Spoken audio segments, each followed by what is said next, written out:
Welcome everyone to today's discussion. And all my panelists are with me, so I will start this session off. Good to see you all. Yeah, so we are going to be having a virtual public dialogue today, webinar around African leadership and its readiness for critical minerals value addition. We are expecting over 100 participants who signed up to attend this webinar. So as you drift into the webinar, we welcome you to just listen in, but also do put in your questions in the chat function. As we go along, we will be looking at those questions and addressing them to the panel members at the almost tail end of the webinar. So once again, welcome. Today's event, as I've said, is discussing Africa's leadership and readiness for critical minerals, and it is hosted by Southern Africa Resource Watch and the International Institute for Environment and Development. And I will introduce the panel members to you, but I must say that it is such a pleasure and a joy for me to be doing this. I feel so honored, but also very humbled to be in the midst of really, really learned minds, colleagues, and friends who will be approaching and discussing this topic with us in the next hour. And so, yeah, please, again, as I said, do go into the chat session and put in your questions. Well, not the chat session, the Q&A function, and put in your questions as the session goes ahead. We want to really engage with you. This is not just an event where you hear from us, but also we would like to take your questions and discuss them. This event is taking place on the margins of the London Climate Action Week, and I know that some of you who are there have taken time off to join us on this webinar. It is a packed program that we have at the London Climate Action Week, and yeah, we'll be discussing, Africa's critical minerals, but I think it's really a moment in time to look at how significant the London Climate Action Week has become over the years. Some journalists have actually called it an unofficial checkpoint between the Bonn sessions of the UNFCCC and the UNFCCC COP, where different ideas are tested, different actors come together to shape the agenda looking ahead of the UNFCCC COP. So here we are, where we'll be discussing this, situating it in the various geopolitical contexts of what's happening with energy transitions, but also the high demand for critical minerals for the energy transition. And this demand is fast evolving. The geopolitical context is fast evolving. We must look at Africa's readiness in advance to engage in this, but also to really look at Africa's readiness in terms of value addition, where this is the crux of this conversation. I want to situate this in the various policies that Africa has, the African Mining Vision, but also the Africa Green Minerals Strategy and national policies and plans. The African Green Minerals Strategy is very clear. It does state that as the world accelerates towards net zero carbon emission, demand for Africa's green minerals is set to soar, and we have seen that it is soaring. And the Green Minerals Strategy does recognize that Africa must move beyond raw mineral exports and build strong integrated value chains that foster, one, local beneficiation, job creation, and economic diversification on the continent. The strategy is very much aligned with African Mining Vision, advocating for equitable and sustainable mineral resource management and ensuring that the resources that the continent has translates into broader structural economic transformation and development. So today we'll be really exploring how Africa is ready and the foundations of Africa to be able to engage in this debate, its leadership, and how we can assert that leadership in promoting an African agenda. We'll be focusing on beneficiation and value addition. And now I would like to introduce our panelists who will be, engaging into this in this conversation with us. We have Dr. Chantel Moyo. Chantel is with the Just Transition. She's with the Southern Transition, and she's the Just Transition lead. She's an environmental lawyer and a seasoned researcher in the fields of natural resource governance, mining laws, climate change laws, and energy governance. Chantel, thank you for joining us. And we also have Dr. Claude Kabemba. We all know Claude as Executive Director of Southern Africa Resource Watch. It's the regional organization promoting transparent, accountable, and equitable natural resource governance in Africa. Dr. Claude holds a PhD in international relations, and he's been working on these issues for more than 2 decades, advancing research, advocacy, governance on critical minerals and minerals as a whole. His focus has been on extractive industries and regional development in Africa. We also have Mukuli with us, Mukuli Kube, joining us from the African Union, the AMDC, that is the African Minerals Development Center.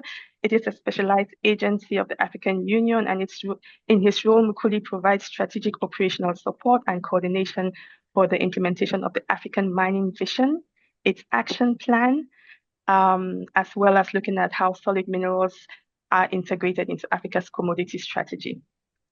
So that is our panel. We also have my colleague, Lorenzo Putzula. He's the head of the Law, Economic and Justice Unit at the International Institute for Environment and Development. Lorenzo is a policy researcher. He's been with IIED for over 20 years. As you know, IIED is a policy institute based in the UK. And I also serve in IIED, working very closely with Lorenzo as a Director for Research and Strategic Impact. My name is Lindlin Muma, and I will be hosting this session with you all. So thank you. I really, really am amazed by the panel that we have, but also by those who are joining, who will be asking us questions and interrogating the issue with us. So let me get into it. I trust all my panel members are in. It'd be good to see you all on video so that our members can, our colleagues can see who you are, can also identify your faces. I'm sure most of them know you, but yeah, let's keep the videos live if possible. Yeah, so just to kick us off, and I think I'll start with Dr. Claude on this. So from a national and geopolitical context, Dr. Claude, what forms of leadership and agency do you see? Do you see anchoring the resurgence of critical minerals diplomacy charge? What has Africa done in terms of its national leadership in engaging with the geopolitics of critical minerals? Also, you can also talk about the civil society elements of it. Yeah, how are civil society building up and strengthening its leadership in this agency of critical minerals?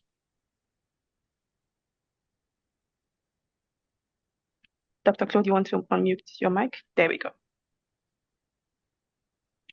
Lynn, thank you very much.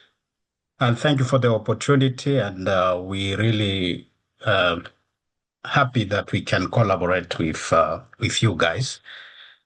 Look, I hear we don't have a lot of time. My sense is that Africa's renewed critical mineral diplomacy is anchored in a growing pressure, which has turned into a consensus on the African continent, that the continent's vast mineral wealth must become the foundation of industrialization. I think it's the only advantage that we have, that we can commercialize these resources in a way that benefits the African people. And there has been now a growing consensus that can only happen if we move toward the resource-based industrialization and the structural transformation, rather than continued dependence on raw commodity export. But what is particularly significant today is that this call is not coming only from government.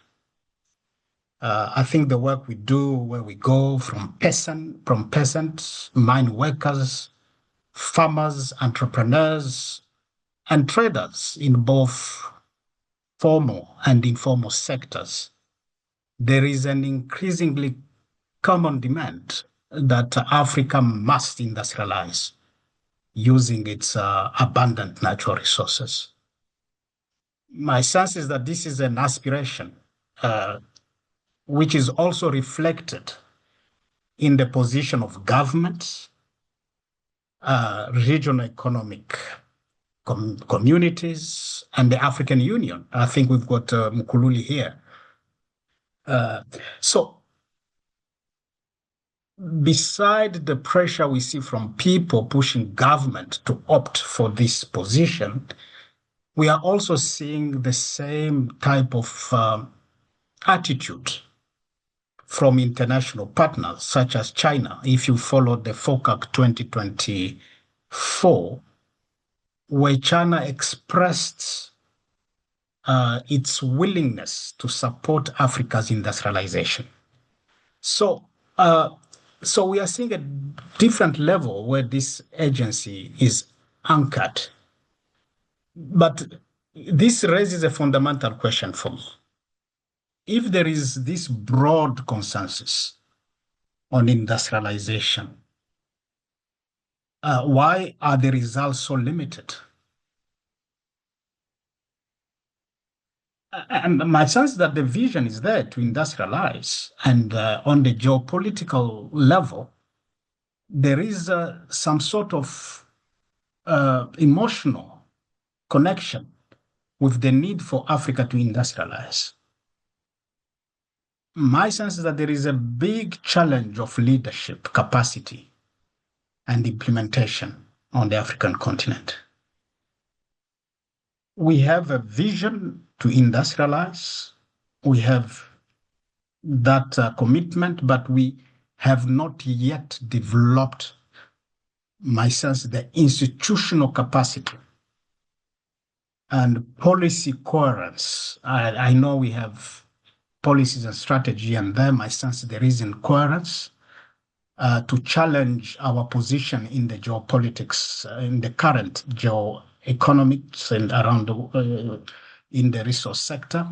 But we also have a developmental leadership challenge. My sense is that Africa is not mentally ready to industrialize.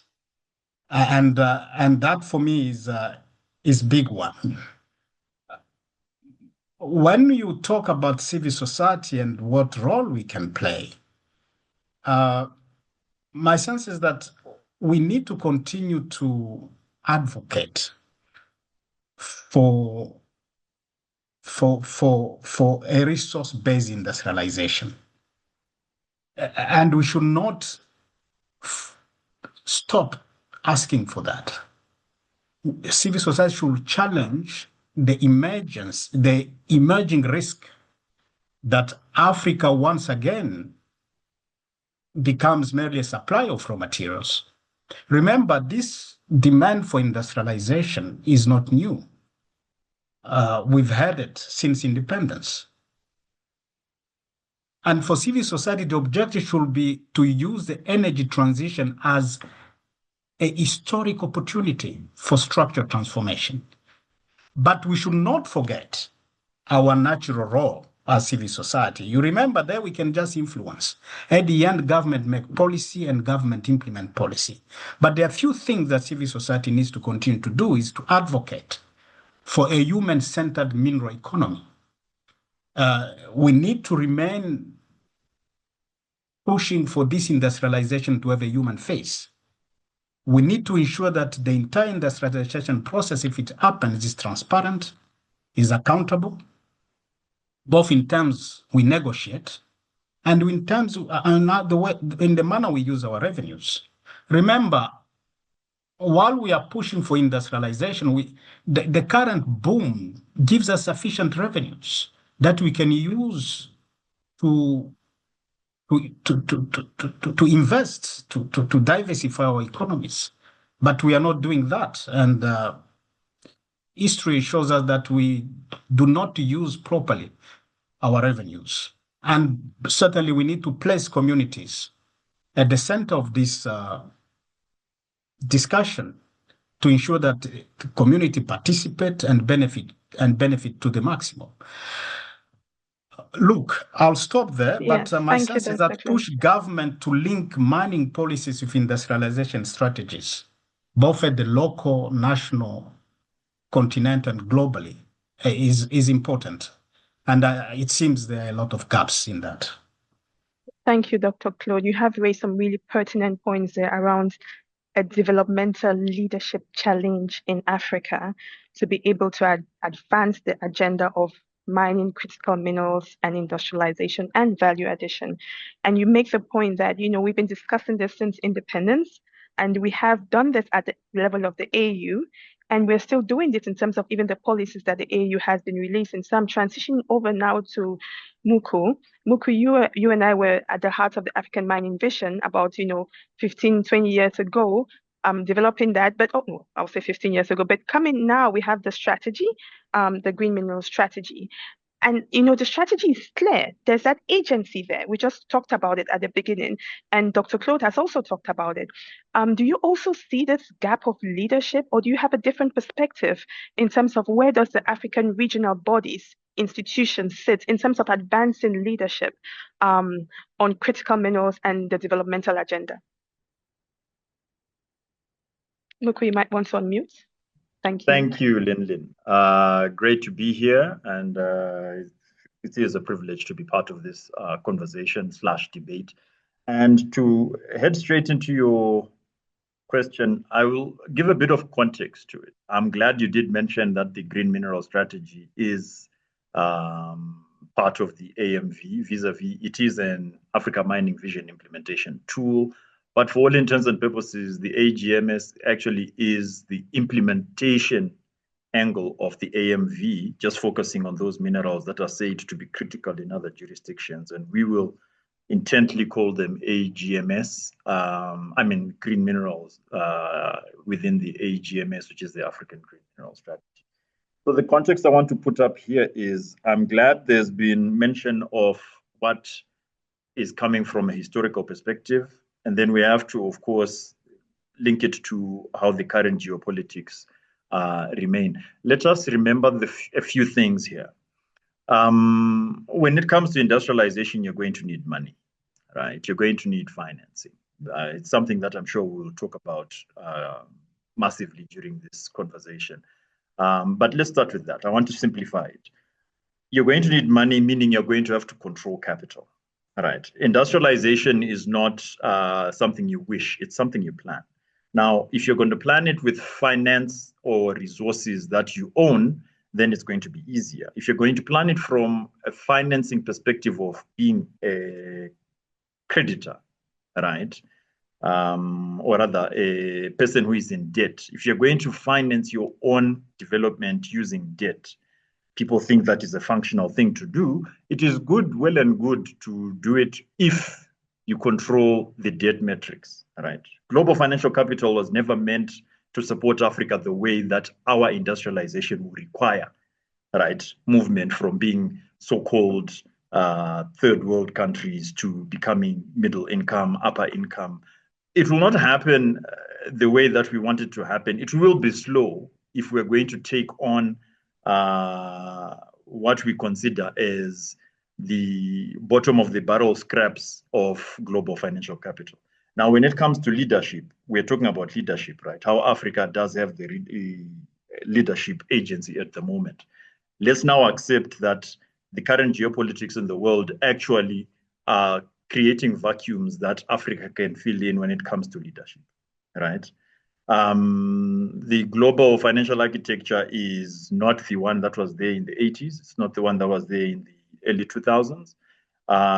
We are seeing a shift in global financial polar angles. And so Africa now has the ability to do it. We have had these strategies, very true, but they were never meant to be implemented in isolation without taking ownership of global financial capital metrics.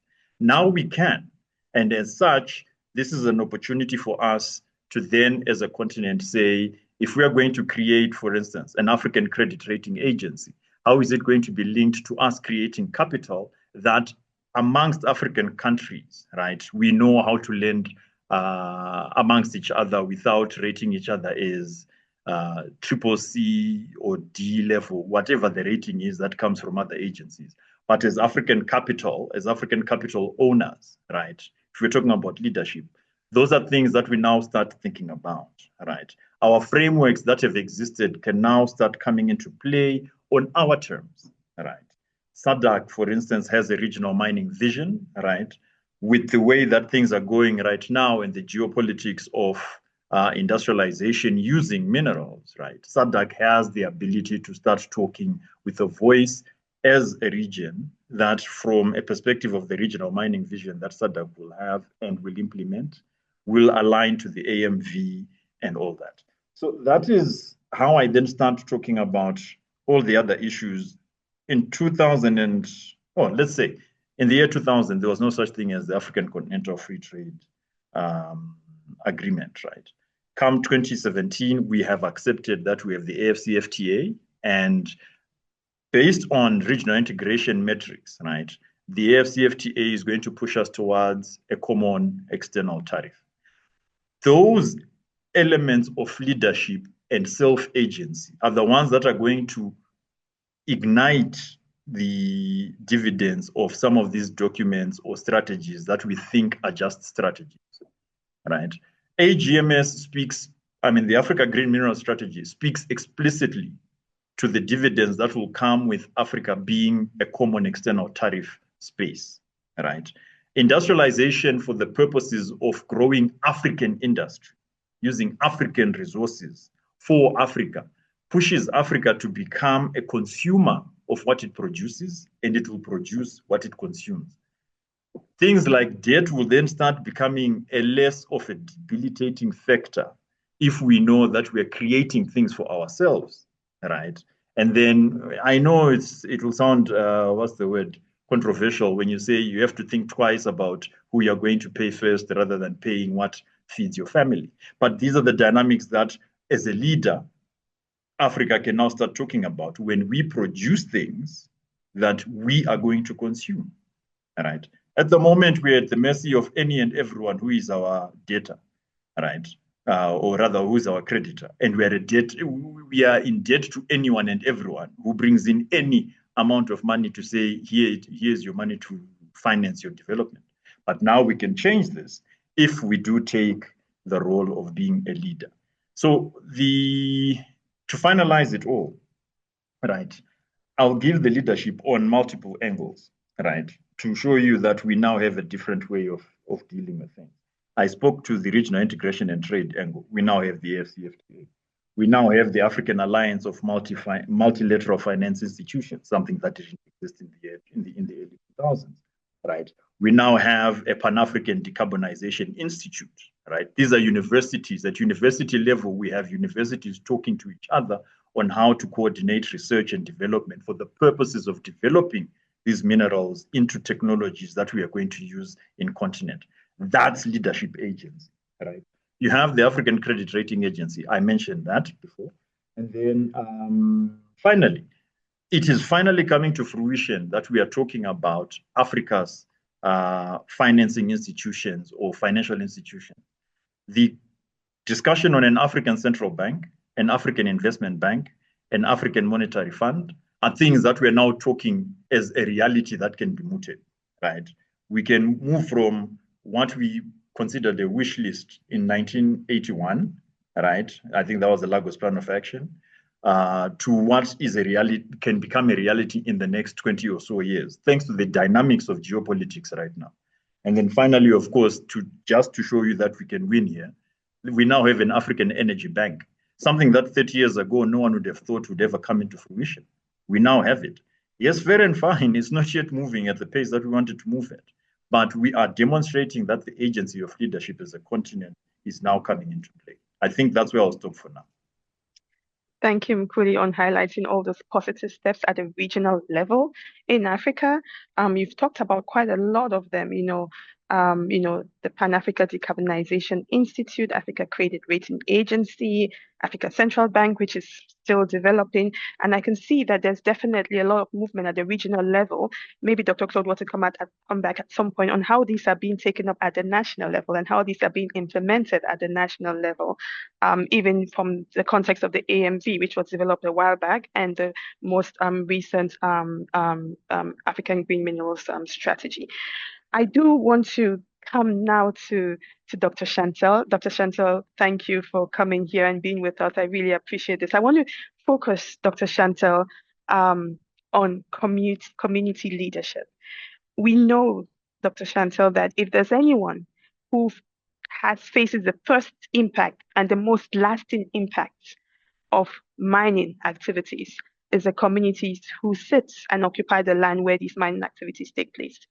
They feel the first impact. They're not there when the contracts are being signed in most cases, but they feel the first blast, or maybe they actually feel the first time that they have to negotiate with someone taking over their land. And and then they feel the long-lasting impacts, and then they're left to deal with the remnants. Yeah. So there is a very distinct role of communities because they hold the brunt. They suffer the majority, the most. Yeah. I'm here to see benefits, but where is the agency of leadership coming in from communities? I know you've worked with communities across the continent. It'd be really great to get your experience. Are you seeing this leadership from communities? Thank you so much, Lyndon, for having me on the panel with Dr. Kabimba, who I haven't seen in a while, and Muku as well. It's fantastic, and it's a privilege to be part of this conversation. And you're right, Lyndon, in saying that when it comes to leadership and diplomacy in this field, unfortunately, most communities are not in air-conditioned rooms. They are not in webinars here with us.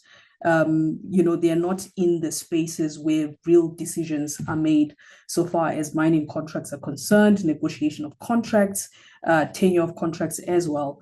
And most of the conversations within communities usually take place in countries where there's traditional leadership as part of the leadership architecture. Most of these conversations happen in the chief's compound. They might happen on the side of the road if there are roadblocks. It might happen even in the edge of the pit, so to speak. But the striking thing here is that the layer that we are talking about in terms of leadership and agency is not only a challenge that kind of speaks to the old extractive order. It's a challenge that also speaks to the new beneficiation order and industrialization order that we're speaking about. So whether it's a processing plant in Harare somewhere, or it's an SEZ in Lubumbashi, it's the challenge is, and the reality of the matter is, all of those things could be well and good. They can be built up. But if the next village or a village down the road could still have no access to clean water, destroyed roads, and etc.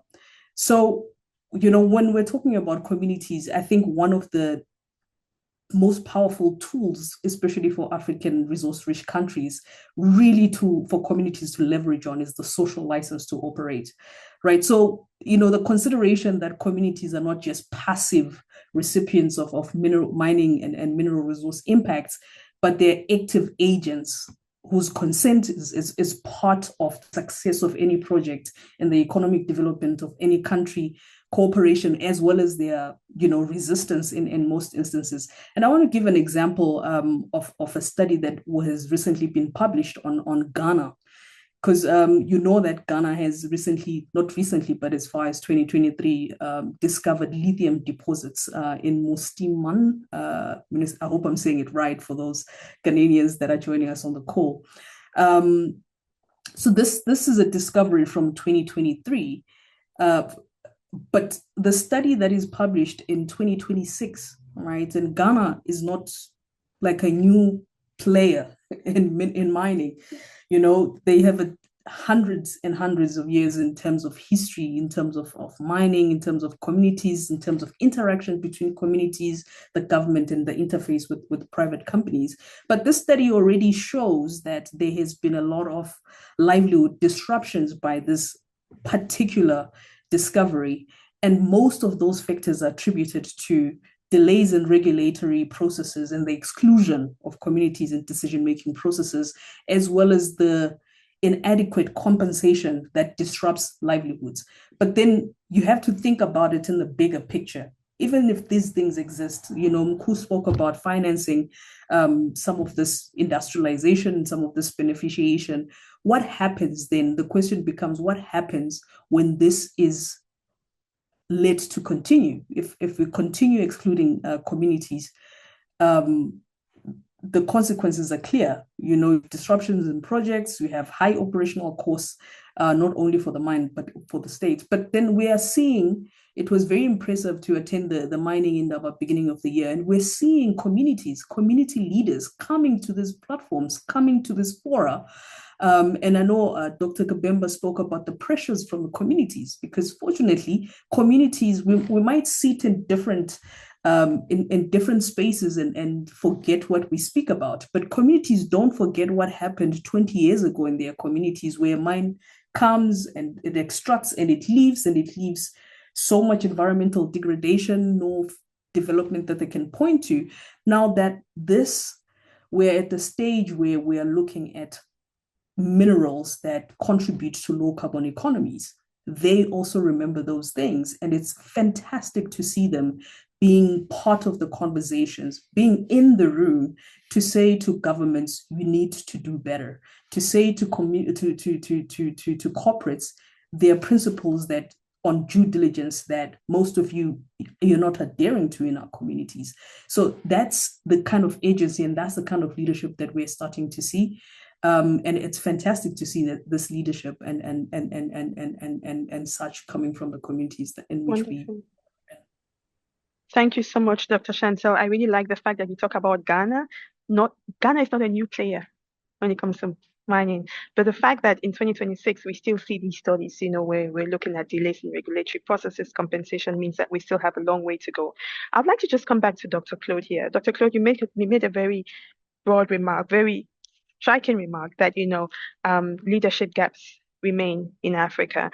But would you be able to just cite one or two examples of some of the green shoot indicators or early lessons from beneficiation and industrialization efforts across the continent? Where are some of the leaders, or where's leadership happening around beneficiation, industrialization across the continent? Dr. Claude, please, can you come to the camera and unmute? Yes. No, thank you. I have a few things I would have loved to say about Kululi argument.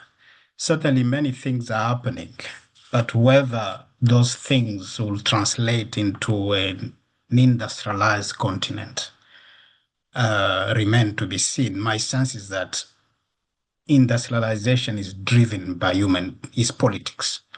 It's a political decision, first at the national, and national economies come together in a purposefully, in a vision which we are not seeing yet. But I'll leave it there. Let me answer your question. I think at the policy level, Lynn, there is renewed agency. Renewed agency is visible to many African countries where government have introduced measures to restrict the export of certain unprocessed minerals in an effort to encourage local beneficiation. And we've seen it across the continent. I think that's one green shoot that we might talk about. But the central test, I think, for Africa's critical diplomacy, therefore, is whether the leaders can move beyond that rhetoric of stopping export of raw materials into or what people might see as a resource nationalism toward building the productive capacities required for industrialization. For me, that is important. While we are seeing this pronouncement with a little bit of step forward in Zimbabwe with the refinery of lithium, my sense we are very much into rhetoric and across the continent with few. However, but there are several encouraging signs that some countries are beginning to move beyond the rhetoric, and that is Morocco, for example, where we are seeing a building industrial ecosystem. Morocco, if you follow, has demonstrated that industrialization proceeds when resource policy is linked to manufacturing strategy. And you think that working so well in Morocco and the progress, as you know, Morocco has become the leading industrial country surpassing South Africa. We are also seeing Egypt. In Egypt is more of a link between infrastructure and manufacturing. And if you follow what is happening in Egypt, you'll see very heavy industrial zones, logistics infrastructure being put in place with a strong energy generation. I'm using energy as an important variable in terms of industrialization. But also South Africa, South Africa has always have a strong industrial capacity. We are seeing an effort to turn that capacity into a new form of manufacturing, especially in the automotive sector. But what the most important for me and fascinating one is not a country that is resource-rich countries, is Ethiopia. When you look at Ethiopia, the approach to industrial parks and developmental state, where the states really play a pivotal role. Contrary to the other countries where mostly it's more private-led, but in Ethiopia we're seeing a more state approach, development and industrialization. It's fascinating to see that Ethiopia provides one of the clearest examples of developmental leadership. And when I speak about developmental leadership, I'm talking about human people. People take decisions. I'm not talking about strategies. I'm talking about people who take decision today that we are going to do this and follow up. And certainly I've spoken about Zimbabwe, lithium beneficiation. So those, Lynn, are some of the very clear progress that we are making on that front. But generally, on the continent, we are very rhetoric. Let me just say this. My sense is that some of our biggest states on the continent that can pull the continent toward industrialization are letting us down. That is Nigeria, DRC, Cameroon, Angola. Really, to some extent, South Africa, some of our biggest states, countries, we will not move forward as a continent when it's Botswana doing well or Namibia doing well. Which are the countries doing well?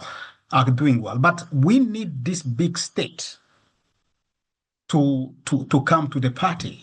But as long as these countries are not pulling together, I think industrialization on the continent will be very difficult. As we know, we need an integrated approach, and we need these countries to work and to be functional.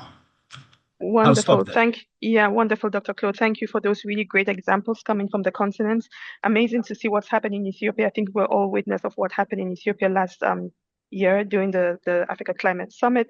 So really great examples. I do want to come to you, Chantal. There's been a challenge around Zimbabwe and the lithium law. Is it really rhetoric or you have some other what is happening in Zimbabwe in terms of leadership?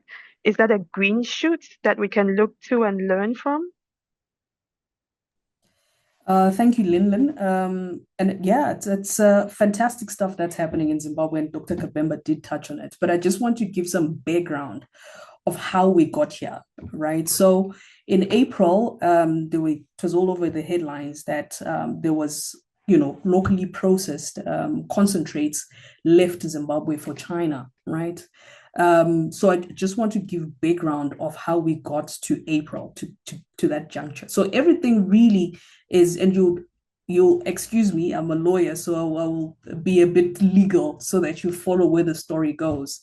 So everything on the export ban flows from a parent act called the Base Minerals and Export Control Act. Now, as part of that act, the minister is empowered to issue orders prohibiting, this is a general act, it's prohibiting export of all base materials or any specified base materials, either generally or in a named category. So based on this parent act, based on this parent act, we have a statutory instrument 213 of 2022. That's where you see all of these headlines of this resource nationalism and It was based on the statutory instrument that comes from that parent act that is known as the original raw lithium ban, right? Which prohibited the export of lithium except under written permit by the minister. Now, this all of it flows from the parent legislation to the statutory instrument and to another statutory instrument, 57 of 2023, that further tightened the controls over lithium exports. Now, this was done alongside export control orders that the government built. So it essentially built a tax wall to make sure that, exporting raw and economical, it's economically essentially painful, so we have Finance Act and also SI 81 of 2005, of 2025, sorry. So the whole legal architecture essentially exists to force concentrates up to lithium sulfates to be processed in Zimbabwe. And this is not just rhetoric that we are pulling from thin air. The green mineral strategy is very clear on this. Also, the G20 critical minerals framework is very clear on investment and local value addition as well. So as of 2026, what we see from all of those acts and that story that I'm telling, okay, the government has this acted, published this instrument to say you can't export raw lithium, then it published another act to say we're further tightening the controls, and we have these financial instruments that make sure that, even if you have the permit, it's so expensive for you to take out unprocessed lithium. So this is where we get to the plans that we are seeing as investments to make sure that there's a bit of processing in the country before these minerals and metals leave for global markets. So we have 4 processing plants. We have the Arcadia, which is a 4 million facility that whose operations began in early 2026, and this is the mine that was exporting to China in April. We have Sino Mine that is under construction, but it's also a 5 million facility. We have Kamativi, which is also under construction. So all of these projects are going up simultaneously. So they're not sequenced. They're going up simultaneously based on different monies, based on different financial arrangements that I'm going to speak on before I run this up. There's Sandawana that is state-owned, but this one is still at a pre-feasibility stage. Now, there's a current tension because we have a blanket ban that takes effect in 2027. So one of the tensions is with only one processing plant that is operational, it might not make sense legislatively to have this blanket ban by January of 2027, because you won't have the processing plants operational by that time. But also, it's a learning experience, I think, from other for other countries, that you have to start doing it, right? You have to start from somewhere. Yes, most of there's also another contention that, look, most of it is money that's coming from China. It's private capital. It's not public funds, and like Ku just rightly said, access to capital for such infrastructure is incredibly expensive. But we have to start somewhere and refine our actions as we go along. So I'll stop there, Lyndon. I see you about to stop me. Well, Chantal, I was really enjoying that in-depth look into Zimbabwe and what is happening there. I would say really good, a clear pathway there, and some really great leadership coming into not just the laws, but actually how it's been implemented in the lithium sector. I do want to switch a bit. I know there is a debate to be had between Claude and Mukuli, and I will give you that space, because we will talk about Africa Regional Cooperation and where we can really strengthen ourselves. But before I do that, I want to bring in the northern perspective here, and this is why I invite Lorenzo to come in. We've been spending a lot of time talking about leadership in Africa, the agency, where this leadership has developed both at the community national level, gone in depth into Zimbabwe, but we've also looked at the national perspective, countries which are advancing and moving really fast. I do want to look at the, northern leadership. Africa must industrialize from the critical minerals that it has. This is the era that it has now. But there is a role that northern countries, partners, can play. And so, Lorenzo, where do you see the critical gaps and opportunities for Northern leadership in this industrialization agenda for Africa, value addition from its critical minerals? Yeah, thank you so much, Lin. Great to be part of this conversation. Amazing to listen to the leading thinkers and practitioners on the panel. Yes, I'm happy to complement by reflecting a little bit on a few developments in the global north and how those developments can intersect with leadership and agency in producer countries, including in Africa. And in Europe and North America, we've certainly seen the emergence of a good number of policy initiatives. And the key concern driving them is reducing dependence on China in the context of global geopolitics, with new momentum for these initiatives, particularly after last year when China restricted the export of rare earths. And the realities of geological endowments and of just where the supply chains are currently at mean that no country can do it on its own. That onshoring, promoting domestic mining and processing capabilities is not going to be enough, and that international cooperation is needed. And so we see a flurry of bilateral deals between consumer countries. We've seen that between the US and Japan, the US and the EU, the US and the UK, and so on, and also between consumer and producer countries, including a good number of countries in Africa. Between the US and the DRC and the EU, Rwanda and the EU, and so on. And we've also seen the emergence of plurilateral initiatives. For example, the US-led Forge initiative that was launched in February, and also the G7 Critical Minerals Resilience and Production Alliance, which was announced last week, in fact, at the G7 in France, building on the initiative started last year with the Canada presidency of the G7.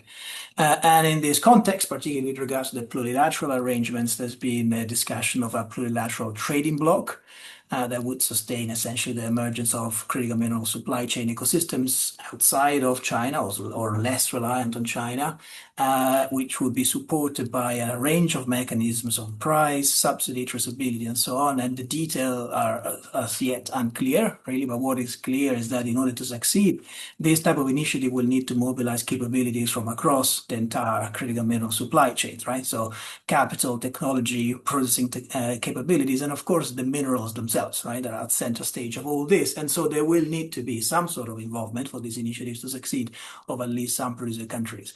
And so while in public discourses, certainly in Europe, and I suspect elsewhere in the global north, are primarily framed from the viewpoint of large economies, of what can work to actually secure supplies, etc. Clearly, these developments are of great importance, to a conversation about leadership and agency, including in Africa, right? For a variety of reasons. There can be trade-offs, for example, between domestic processing capability objectives here in Europe or in North America on the one hand, and local value addition objectives in producer countries. So the very fact of having to pick sides, so to speak, by producer countries could make it harder, right, to actually diversify trading and investment relations, maximize investment economic opportunities, and so on. And more generally, a plurilateral arrangement that involves a few selected producer countries can raise questions about how can those producer countries actually act as one, right? The discussion about coordination and regional level action and how that can fit within this type of frame. And so, of course, a lot will depend on how these initiatives are operationalized and also how they will link up with existing initiatives, including in terms of financial instruments, be it the Global Gateway in the context of the EU and the way in which that sort of resource can be mobilized and so on. So we need to look at the detail. But clearly at stake is, on the one hand, ensuring that the energy transition is just as in line with the UN guiding principles on critical energy transition minerals, for example. But also, I would say that even from the viewpoint of national self-interest in consumer countries, sustaining reliable supply chains in the longer term does require partnerships to be just and to work for both sides, right? So I think that in the context of sort of the geopolitical situation that we're observing, the ability to forge alliances will be key.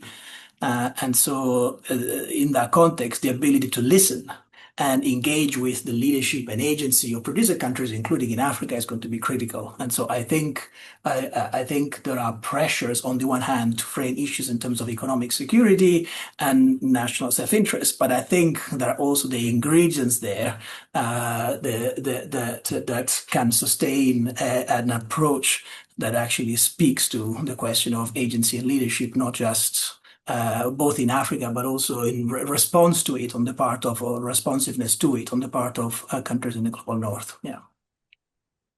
Wonderful. Really good to hear from you, Lorenzo, as how things are shaping up in the global north. The element of justice does come in there. The element also of, dealing with multilateral deals as well as plurilateral deals coming to Africa. But then again, Africa, can negotiate as a bloc, or they can negotiate as countries, yeah. And this is where I come back to Dr. Claude. Dr. Claude had started, challenging some of the things that Africa, or initiatives that the African Union and its various bodies are doing. And Dr. Claude, this is where I really invite you to look at how can regional cooperation be strengthened in Africa, yeah.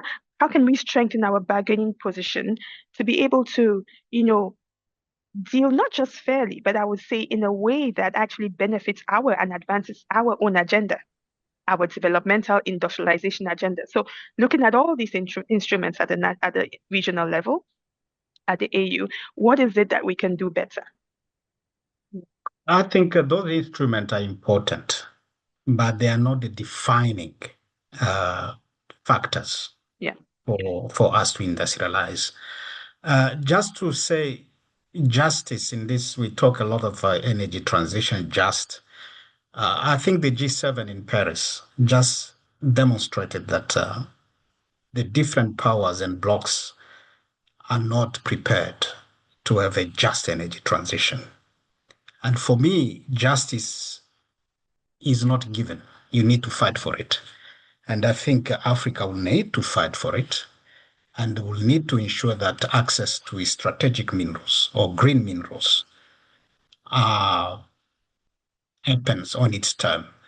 And we need, that where the challenge is. How do we define those terms, and how do we impose them on the rest of the world? Is it possible in the current geopolitics? It's about power relations. My sense is that we need to have an aggressive mineral diplomacy, and it has to be based on a strong producer coalition.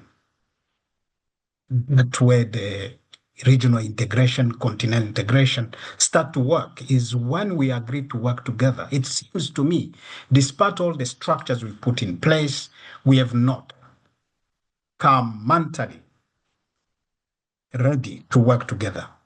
Unlike the oil-producing countries like OPEC, for example, Africa's critical mineral producers are negotiating individually with all these powers. And for me, that is a big weakness. We need to resolve it. If we need to have one voice, one strategy around that, and that's the challenge we have now, and we need to work toward that. If most of these regional structures and strategies pushes us toward stopping this bilateral agreement, and they know that once Africa is united, it will be very difficult to access these resources, because most of the time they access them for free or for very little fee, which does not really help us. So the fragmented regional value chain remains. Most of these things are very regional focused today. Where you see what Zimbabwe is doing is very national focus. What South Africa is doing, there is noise about coming together, but it's not happening. My sense is that we can't wait for 20 years to do these things. I think it will be a very defeatist approach to say where we are today with the technology that exists, with the boom that we have. Finances needs to come locally. We are selling a lot of these minerals. What are we doing with that money? The boom we've had before, the use of that money, that's what we need to question. How do we use the money that we collect from the sale of these minerals? It's enough for us to be able to start investing in some of the industrial capacity, in education, in energy, in financing technology. Lynn, that's where I think our effort needs to be. A regional integration without energy that must power industrialization will not happen. A regional integration where we are misusing revenues that we are collecting from the sale of these minerals, we can't depend. There's no development that has been happened because we depend on external. I agree with Mukuli. We can't. It have to be first and foremost dependent on our own financial capacity, and we have the resources that we are selling. So I'll leave it there, but just to say we need to move away from fragmented approach to a more combined, strong coalition to be able to deal with and be part of the value chain in a stronger position in terms of geopolitics blocks. Totally agree with you, Dr. Claude, there. Aggressive mineral diplomacy at the regional level. Obviously, that does start from the national level, but we need to take it into another level. It has to be aggressive at the regional level. Mukuli, what do you say to this? Is the African Union not already doing this? No, we are. I'm glad he did acknowledge that at least I did say something that he is in agreement with. But just to put into context that fine, when you move a train, its acceleration pace will not be equal to a Corvette or a Ferrari or a Moreza vehicle. What happens is he's talking about producer power. If we're going to deal with producer power, I will use this example. We're going to need to have a platform that actually acknowledges that we are a producer power, and it has to be transparent both to ourselves and to those that work outside. You're all in London Climate Week, right? London Climate Action Week, where the London Metals Exchange sits. London does not trade metal, it does not mine metals, just trades them, right? We do not have an African metals exchange. And yes, yet you want Africa to become a producer power on regional integration metrics when they do not have a place where they can all put their production metrics and say, right, we've produced this. You mentioned OPEC. OPEC has the same platform, right? Africa does not have an African metals exchange. So we need to create that metals exchange, which fortunately, thanks to all the other instruments that the AMV has created, we now have the capacity and ability to create an African metals. So do you see my example of how a train has to move slowly, but it is moving, right?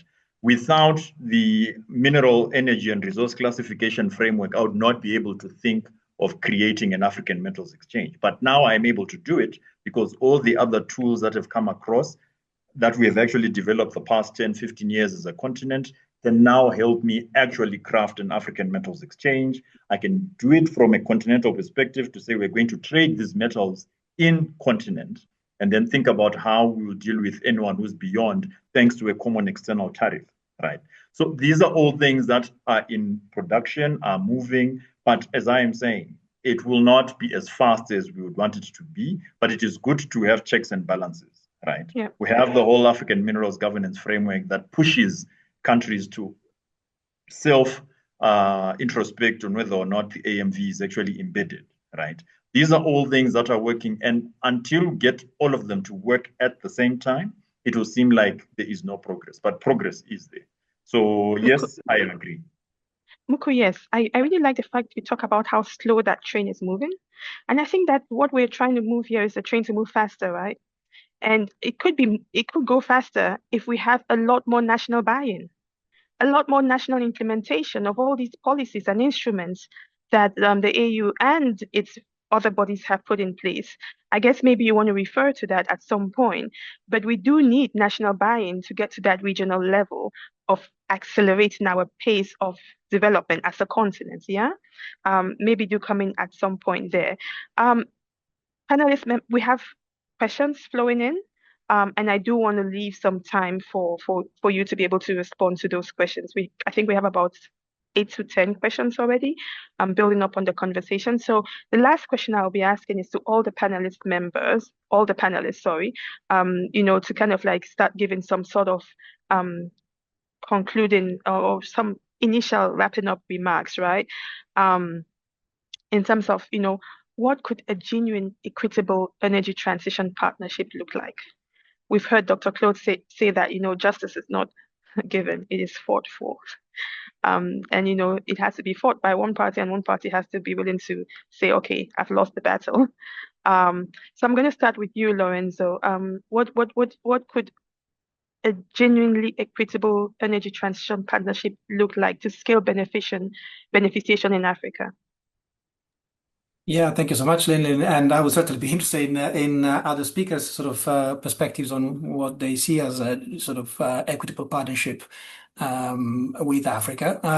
And I certainly agree with Claude that justice and a just transition will have to be negotiated, right? It's not going to be granted as a gift. And that's true of, in my mind, of interstate diplomacy as it is also of community level issues, right? There's always going to be that. Maybe three points on that. One on the content of the partnerships, and the second on the process through which they're developed, and the third about the wider context in which partnerships operate. So one is about the substantive content of partnerships, and I think it's clear, we've heard it today also, that producer countries are looking to harness their mineral wealth for transformative economic development. So the idea is not to have mining enclaves, but rather to sustain transformative changes in the economic system, in the livelihood systems, and living standards, and so on. And industrialization is a key part of that.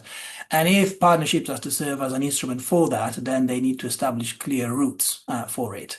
And of course, economic context vary across different countries, including on the same continent, and governments may have different policy priorities, different negotiating objectives, and so on. But broadly speaking, there are many economic development issues that partnerships on critical minerals may include, whether it's about creating upstream and downstream opportunities for local businesses, whether it's promoting local value addition, as has been discussed already, facilitating technology transfer, cooperation on innovation, R&D, and creating positive cross linkages with sectors beyond mining, with agriculture, for example, services, looking at strategic use of infrastructure developed for in connection with mining projects, for example, and of course also establishing robust social and environmental protections, because of course mining itself and economic transformation also more generally can create significant social and environmental impact. So that's one point really about this, the content, the substance of the partnerships, and the sort of issues they could look at to ensure that there are routes for avenues for achieving economic development objectives. The second point relates to process. And here there's a point, I think, about sort of collective negotiation, collective action that has already been discussed by others, but also I think a point about opening up the negotiation process and increasing transparency, because we see essentially deals being announced very often out of the blue, right? For those who are not insiders, but there have been few opportunities very often to actually have public scrutiny, public participation during negotiations.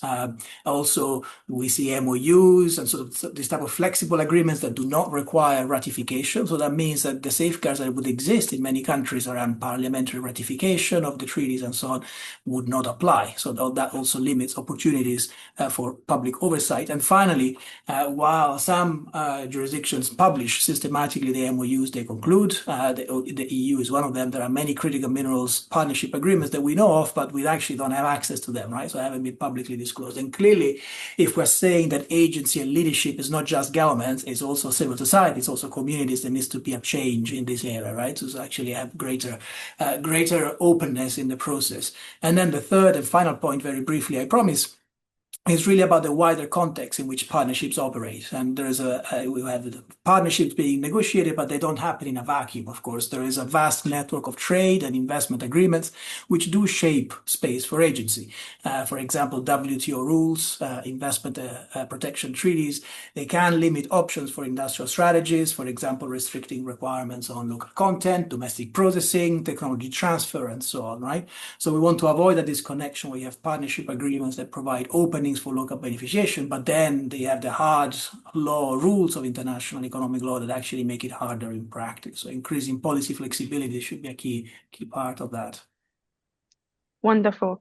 Thank you, Lorenzo. I could see you were rushing on your sentences, but this webinar is recorded, so people can come back if you did not hear Lorenzo properly. But yes, those 3 points well noted. I really like that issue of safeguarding on these multilateral deals that are happening, and where maybe not many people are engaging, and not the relevant people. And I'm going to come to you, Chantel. How does equitable energy partnership look like in terms of, communities?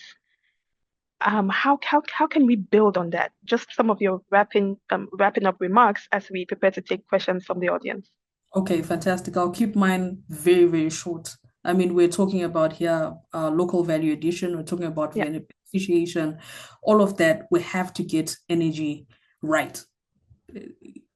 And when we're saying get energy right, we're talking about certain things, but top of that list, we have to get energy access right, which is where the energy sources are coming from. We have to get affordability right?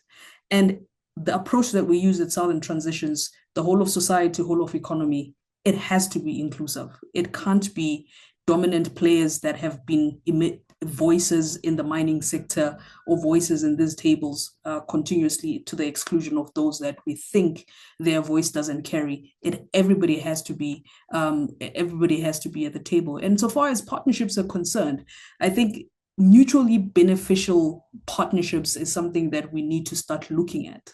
I like what my elder Dr. Kabemba said, that this justice is not something that is going to be given.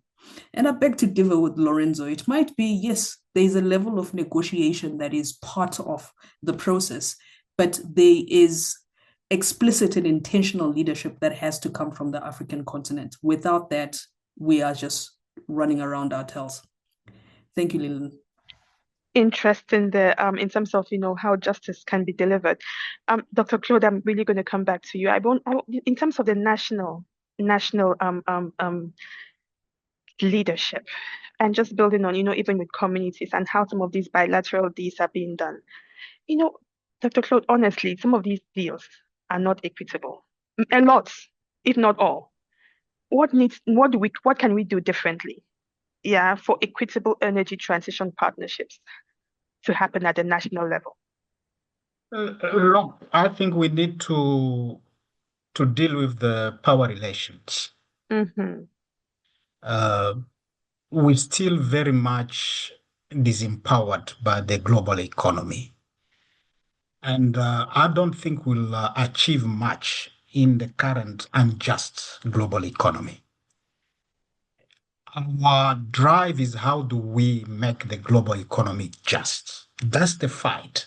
Because when you look at the relationship, when you talk even the Congo, which need to negotiate with the EU, with all its problems, both in terms of governance, in terms of poverty and employment, politics, it's a weak position to negotiate with the EU. You end up giving up too much, either to stay in power or to do things which are not correct.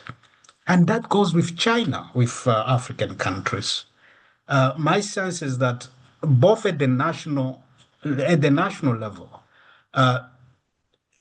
while these critical minerals present an opportunity to negotiate, but I think we need to invest quite a lot in rethinking our place in the global economy and negotiate that place strongly.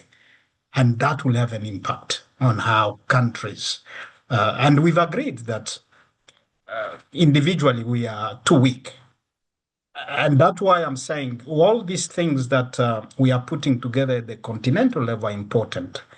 But fundamentally, at the level of national and changing our mind about national sovereignty and giving part of it to regional, we will not solve the national question around critical minerals. So let me just say that because we don't have time, it's not an argument against international partnerships. We know we need investment, technology, and access to global market. Partnership should support African priorities rather than determine them. It seems here that despite our rhetoric about everything we want to do ourselves, is the outside narrative that is dictating what we decide and what we do. We're still in that power relations that we need to resolve. The starting point, therefore, must be a clear African vision on how mineral wealth, energy resources, regional market, and industrial capacities can be combined to drive structural transformation. So the national level need to elevate it to regional level, to a continental level, but we need things, the politics to change. We're still very much into national sovereignty, protecting small powers, individual powers, and we can't quickly move toward a much bigger coalition. Thank you. Dr. Claude, if I can just add to that around the debt infrastructure and the debt burden that African countries carry, that really puts them at a disempowered position, as you have said, from a lesser negotiating and bargaining position. Could you just build on that a bit? When you get that, you must pay it. You must pay it. Yeah, you must be responsible enough. My sense is that you can't get into debt and you say, I'm not paying. It's irresponsible. We don't need necessarily to get into debt. There is other way of doing. And even when we get into debt, what does that debt do to us? Our people are still in poverty. It does not add value. My sense is that we need to be responsible to pay it. When we reschedule this debt, the cycle becomes the same. We fall into debt again. I don't think I know that it's a burden on us, but my sense is that we should just not be getting into debt in the first place. What we have on our hands as resources can really give us sufficient revenues if we negotiate better and we avoid all illicit financial flows, we stop corruption, and it's possible. Wonderful. Dr. Claude, I'm just going to leave it there for now. And there are questions coming in. So Mukuli, I know I haven't given you a chance to wrap up, but some of the questions will give you that chance to wrap up. Kennedy Rashid is asking Kennedy, thank you so much for engaging with us. You're asking what are the penalties or sanctions that the African Union have for its members who do not adhere to some of the regional frameworks that we have, who have not ratified the AMP or signed up to it and not implemented in their national laws. And building on to that, closely related to that, Martins is actually saying, do you think that the coming together of producing countries is very critical in terms of value addition? So producer countries coming together, but also if these producer countries are not adhering to some of the instruments that want to bring them together, what are some of the repercussions? Right. So I had attempted to respond to Kennedy's conversation in the chat, but Kennedy's question on the chat, but I will say it out loud. We are constituted by 55 sovereigns, right? And the reason they actually agreed to come together is because they do have the ability to say we are sovereigns, right? The day you want to sanction them as individual sovereigns, remember, as sovereigns, they can tell you, okay, fine, sanction me, I will not come to where you're sitting on a table and discussing some of these issues. I'm giving you the real politic here of, we talk about diplomacy and think it is a very easy, needing thing to do. But diplomacy means you handle aggression and you handle being able to be aggressive with the responsibility of knowing that your end result is going to be bigger than what people see as a problem at the moment. So if you cry for people to be sanctioned now, and yet in 2 years, you have 30 people instead of 55 sitting on a table, right? You realize that for the benefit of regional integration, we may not be winning. So we will not be pushing sovereigns to a corner, as it were. Let the sovereigns sit in a room, accept that they are sovereigns, but understand that for the benefit of everyone, and I think this is where it delves into the second question, right? Let everyone understand while sitting at the table, the power and the leverage of being a producer or a regional producer or having producer countries sitting on the same table and then discussing frameworks, whether they're policy frameworks or whether they're implementation frameworks on dealing with how becoming a single block of producer countries will come off as, right? So there is that. And then there is interesting parts of things that were said before. I loved the part that Lorenzo mentioned. I don't think he was actually speaking against anything other than having people understand that some of the multilateral global situations that we adhere to, right, are actually hamstringing us, right, unless we know exactly what we want from them, right? And so coming back to the issue of being producer countries, we don't necessarily have to adhere to some of these things if we know they are not working for us, right? I'm not saying we are going to be undiplomatic and cut our ties with the rest of the world, but let us always remember we have a voice, and thanks to the current geopolitical scenario in this world, right now, as of today, we now have the ability to say, listen, we understand why these things were being done 15 years ago, 20 years ago, but the reality has changed. We don't necessarily have to stick to it. We have to speak with our voice. And that's why I'm saying diplomacy is not necessarily a tea party at all times. One of the most aggressive global north diplomats, right, Kissinger, created some of the things that we're still using today. But the aggression that he moved with, right, is something that you now celebrate. And yet back in the day, people were like, oh, we cannot be moving at this level of aggression. So if we are going to take the agency of leadership, let us understand that diplomacy is also not a tea party.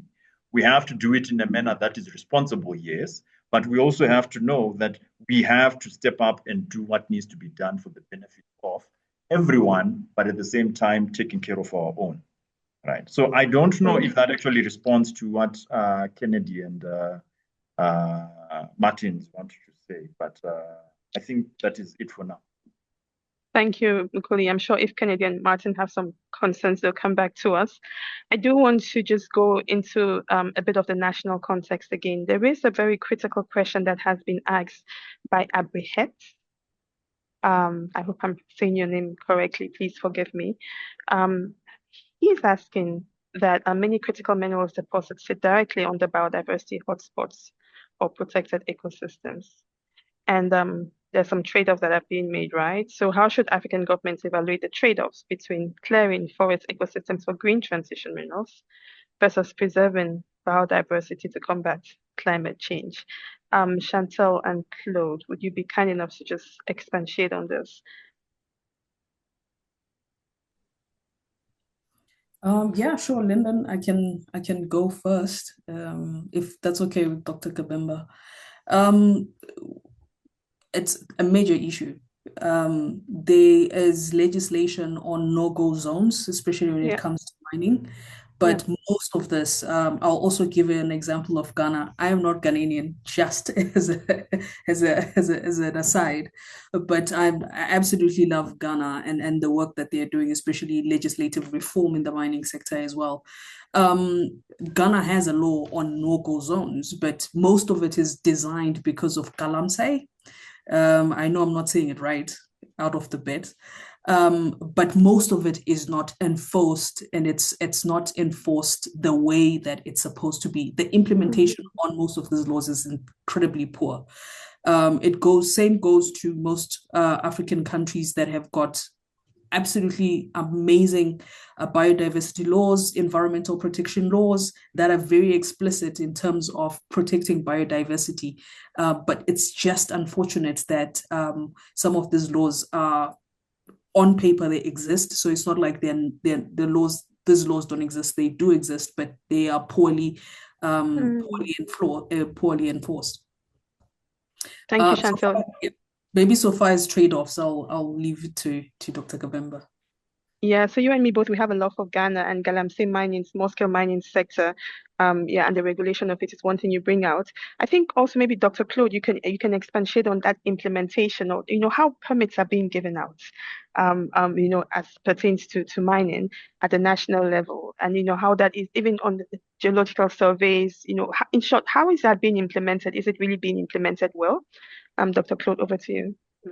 Quickly, I agree with Chantal. I just want to add that I have a problem with the way we implement our policies or regulations. I think there is a problem with how we elevate the regime of responsibility and the regime of restraint. my sense is that we push a lot voluntary principles, these global principles, but they are not, they are voluntary. And a lot of people do not implement them sufficiently as they should. But we've got our regulation. They are very strong. It seems to me that we are not focusing on implementing our own legislation and regulations. So that's a big problem. If we implement and implementation is a problem, it raises the question of state capacity. The question of the state becomes, I think, the center of the entire conversation. If we are going to move forward, we need capable states, and across the board and on the continent, we have a question of our state capacity. But look, I'll leave it there. My sense is that we've got the regulations we need to implement, and the state is quite weak to do that. We've got few exceptions. But across the continent, we have a challenge of the capacity of the state to do the right thing. Yeah.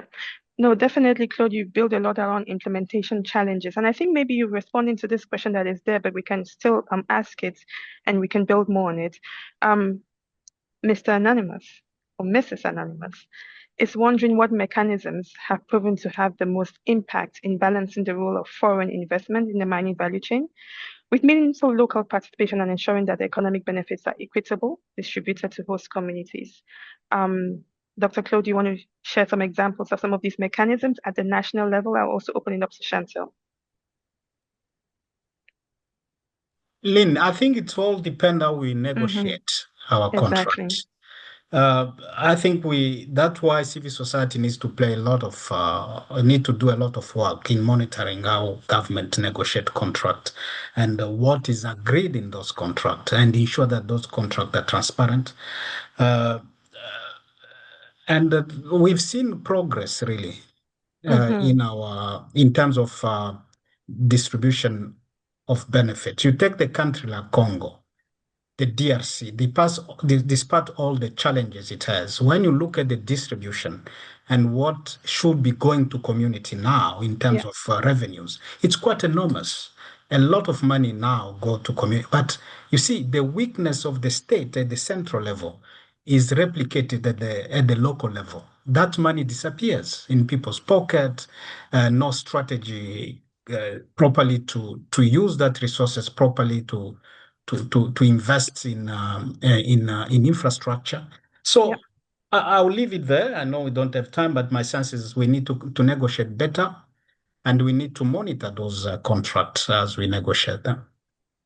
No, but Dr. Claude, you make a really good point about, the beneficiation to community in terms of monetary values has increased, but you are not seeing how that is changing development on the ground. How are these being connected to district development plans, to community development plans, for example?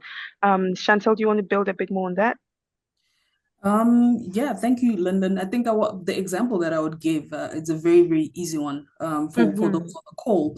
The issue around environmental impact assessments. Mining is an activity that severely alters the state of the environment. So most legislation in Africa makes provision for an environmental impact assessment. Some refer to an environmental and social impact assessment. But the issues around access to this kind of information, basic information that should be available.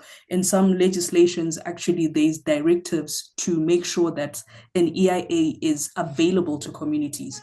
But you get some countries, by example still, that companies actually refer to EIAs as proprietary information, so information that they can't share to the public. So once we get that right, I mean, communities, this is legislatively across Africa, an EIA is a document that becomes a public document, and a community is supposed to participate in the process. But when you have instances where a corporation or a company is saying an EIA is proprietary information or it's proprietary documents, then that becomes an issue. And the issue, as I keep on going back, it's not the existence of legislation, it's how these legislations are implemented, and it's how the implementation of such legislation is actually monitored, because implementation is also a process, right? So it's not an in itself, but it's also a process that has got many variables, multi actors as well. So I would give that example to say, issues around transparency as base as an EIA, something that should be done before you break ground. So if you have a document like that being inaccessible to communities, inaccessible to civil society, inaccessible to the public at large, where you have instances where civil society actually has to go to court to try and retrieve some of these really base documents, then you see that we have serious issues. And these issues are not issues that are not going to magically go away. We are not going to wish them away. We have to be deliberate in confronting some of these issues and intentional and addressing them. Thank you so much, Chantal. Maybe that might be the last word from you, as we have about 5 more minutes to go. There's one question that I just want to put in as you get in your concluding remarks. Obert Bohr is wondering how geological information is being developed by countries, because he notes that geological information is very critical in terms of negotiating contracts of mining deals, and he's wondering if there are any examples of where geological information, geological data is being gathered, built upon in Africa, that other countries can learn from. So this is really like a lesson sharing part of it. So Dr. Claude and Mukulili, I would leave both of you to answer that as you give your final remarks. Do I start? I could start. Yes, please. Right. So countries that are investing in geological mineral information, well, we have countries that have already done so and are now going on to a second phase of doing so. You have a country like Namibia, you have a country like Botswana. Kenya has already done that as well. They're about to get into a second phase, I guess. Zambia, about to get into its second phase, I think. Nigeria has done that very well, actually, and hence the current rush of lithium in Nigeria and amongst other minerals, of course, base metals, or rather, should we say, the revamp of base metal minerals development in Nigeria beyond oil. So yeah, countries are understanding and beginning to reinvest in geological mineral information systems, as well as how they will actually go further to not even deal with critical minerals negotiations, but to actually use that information for self-development. Because remember, geological mineral information is what is the basis of financing of minerals development value chains. This is something that a lot of people do not understand. Until you have a geological mineral information report of a deposit, how it's going to be mined, for how long, using what mining methods, and its processing. What will it be? The processing is the next stage, right? How it will be processed? Will it be processed using what kind of power? For what? So when it comes to having that discussion and narrative, you then start seeing why financing is a challenge, because you did not invest in geological mineral information systems, or rather the general information. So that is it. Then, yeah, let me stop there.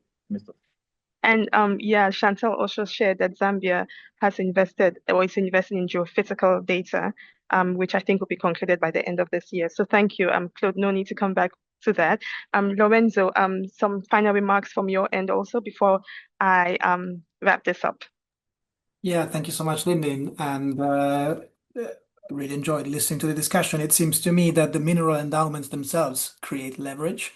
So in terms of space for leadership and agency, there is a huge amount that African countries can build on, and the question is how to harness that leverage. I think in the discussion just now we've discussed the challenges, but also we had a lot of discussion about what the important work that is being done in so many countries and at the regional level. to actually exercise agency and leadership. The question of coordination and collective action certainly stands out to me, including to address the sort of power imbalances that I think Claude, among others, was talking about. I think there's also a question of vision. I think there are instruments at the regional level articulating that vision. I think different countries have done different degrees of work as opposed in relation to developing national visions on how to navigate trade-offs. And I think we're talking about contracts earlier, but of course contracts are negotiated. They're so important. They set the terms, but they're negotiated under time pressures and unequal negotiating power and so on. And actually having a proactive vision on how to navigate trade-offs between, say, fast-tracking sector development on the one hand and addressing community impacts, environmental impacts, and actually similar conversations are happening in Europe just now, right, with the Critical Raw Materials Act and the fast-tracking of strategic interest projects. And finally, I guess as a researcher, I see really value in evidence and the role of evidence and actually identifying what works, what are the strategies that can support that sort of economic transformation, that can address the social and environmental issues at play, and also in peer learning, because so many countries are grappling with similar issues. The contexts are different, but there's so much scope for actually learning across countries and creating alliances across countries, including beyond Africa, right? So I think to me also that is a key aspect going forward, how to support that and how to enrich national strategies based on that sort of wider evidence and learning piece. Amazing. Thank you, Lorenzo. I must wrap this up. We could talk for ages, but this has been an amazing conversation. Thank you so much, Dr. Claude, Dr. Chantal, Lorenzo, and Mukulili for engaging in this debate. But I must say the audience has been fielding in so many questions and observation and comments, which I would all invite you panelists to look at as we develop this debate, as we advance this agenda more. And it does build on next sessions to come. The people you see here, the panelists you see here they're here and they're talking to you, but there have been many people behind the scenes that have made this webinar possible. I must give my gratitude to our colleagues at Southern Africa Research Watch, Kabaso and Davi. Thank you so much for all the work that you did with Emily and Helen, colleagues in IIED. This is a blooming, strong partnership that is developing with many more webinars. And also, as Lorenzo said, peer learning sessions to come in between institutions and other Southern Africa Southern transitions. And we know that Mukulili is always available from the African Union. So thank you all so much. The webinar will be online, so you would have access to this recording, and it will be shared widely.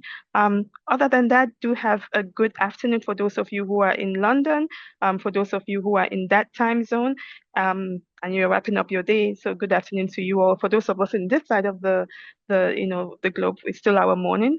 So good day to you all. Thank you.